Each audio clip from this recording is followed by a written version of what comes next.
Hello.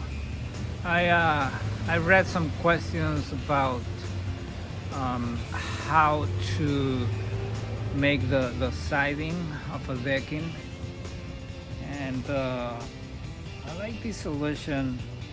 It's interesting. You can see the cladding or siding of a decking can actually bend, you see, around the corner, which is an interesting solution. So this is not decking, it's material especially made for the side of the piece. You can see here is thin.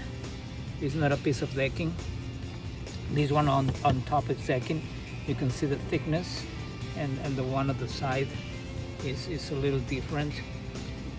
So that feature of the bend is an addition to a better price.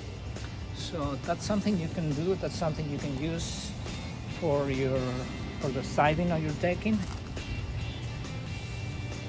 and it's lighter, it's cheaper, and it's a great solution.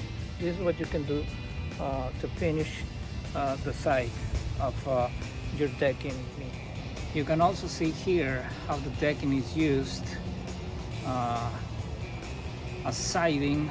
In this case, I did a bench out of decking pieces, but that's material for a different video. Enjoy it.